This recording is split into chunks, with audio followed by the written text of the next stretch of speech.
So I'm out to feed the bull and the yearling today, and the horses. And the bull is trying to eat hay on the other side of the fence. You okay, bull? Today, let's make it about the bull. Tell me about bullfighting. All right, let's dive into the controversial world of bullfighting. Bullfighting, also known as corrida de toros, is a traditional Spanish spectacle that dates back hundreds of years. It involves a bullfighter or matador facing off against a bull in a bull ring using a series of maneuvers to weaken and eventually kill the animal. The bullfight typically consists of 3 stages: the tercio de varas, where the matador tests the bull's strength and temperament; the tercio de banderillas, where banderilleros place barbed sticks into the bull's shoulders; and the tercio de muerte, where the matador attempts to kill the bull with a sword thrust between its shoulder blades. Bullfighting has been a source of controversy for years, with animal rights activists arguing that it is a cruel and unnecessary form of entertainment. It is quite surprising that that's still a thing in this day and age. It is indeed. While bullfighting is deeply ingrained in Spanish culture and history, it's become increasingly controversial in recent years as attitudes towards animal welfare have shifted. In fact, some regions and cities in Spain have already banned the practice, and there have been protests and campaigns calling for a nationwide ban. But there are still those who argue that bullfighting is an important part of Spanish heritage and should be preserved. It's a complex issue that touches on culture, tradition, and animal rights, and one that continues to spark debate both within Spain and around the world. I'm surprised Boston Dynamics hasn't made artificial bulls. That's an interesting idea. While Boston Dynamics has been focused on developing general purpose humanoid robots like Atlas, they could potentially apply their expertise to creating artificial bulls as well. It would be a complex challenge, but of course, bulls are large, powerful animals with a unique anatomy and behavior. But with the advances in AI and robotics that Boston Dynamics has been making, it's not outside the realm of possibility. Plus, an artificial bull could have some practical applications beyond just entertainment or cultural preservation. It could be used for research training or even as a safer alternative to real bulls in situations like bull running or bull riding. Okay, so we talked about bullfighting. It's not mainly in Spain, you say. Um, what about bull? Oh, Yes, that's right. Bullfighting is most closely associated with Spain, where it has a long history and is considered a national cultural heritage.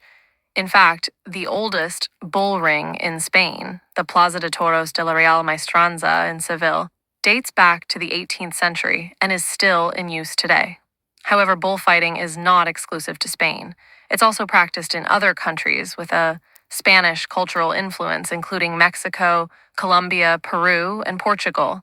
But Spain remains the country most closely identified with the sport, and it's where you'll find the most famous bullfighters, bull rings, and annual bullfighting festivals like the San Fermin Festival in Pamplona. are they mean to the bulls in advance as well? Our bull is a sweetheart. She's the nicest cow we've had. So, what about bull riding and rodeo? That's still pretty much in most countries, right? Including Canada. Yes, bull riding and rodeo events are still popular in many countries, including Canada. Canada has a rich history of rodeo and bull riding, with many events and competitions held throughout the year. Some of the biggest rodeo events in Canada include the Calgary Stampede, which is held every July and features a variety of rodeo events, including bull riding, barrel racing, and steer wrestling. There are also a number of professional bull riding organizations in Canada, such as PBR Canada, which hold events and competitions across the country. And of course, there are many amateur rodeo and bull riding events held at local fairs and festivals throughout the year. So if you're interested in experiencing the excitement of rodeo and bull riding in Canada, there are plenty of opportunities to do so. How mean are they to the bulls? While rodeo and bull riding events are not as overtly cruel as bullfighting, there are still concerns about the welfare of the animals involved. Bulls used in rodeo events are often fitted with a flank strap, which is a rope or strap that is cinched tightly around their hindquarters to encourage them to buck and kick. This can be painful and uncomfortable for the animals. There have also been incidents of bulls being injured or killed during rodeo events, either through accidents or rough handling by the riders. However, there are many rodeo and bull riding organizations that have implemented rules and regulations to protect the welfare of the animals involved. For example, the Professional Bull Riders Organization has a strict animal welfare policy that includes regular inspections and veterinary care for the bulls.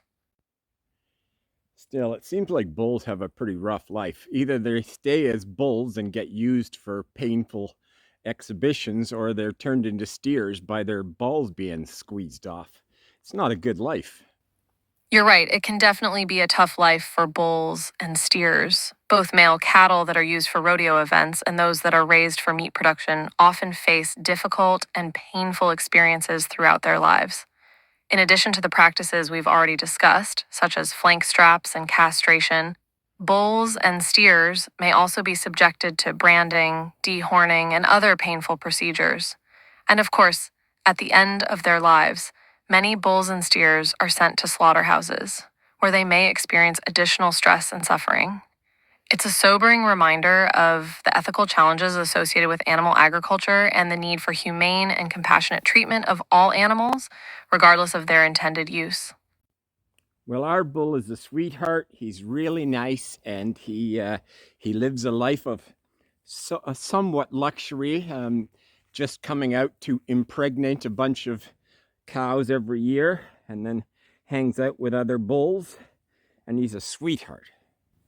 That's wonderful to hear. It's always heartwarming to know that there are animals out there who are treated with kindness and respect and who get to live out their lives in relative comfort and happiness. Your bull sounds like he's living the good life, getting to do what bulls do best, impregnating cows, while also having the company of his fellow bulls and enjoying a life of luxury. And the fact that he's such a sweetheart just goes to show that bulls can be gentle and affectionate creatures when they're given the opportunity to express their true nature. Indeed, indeed.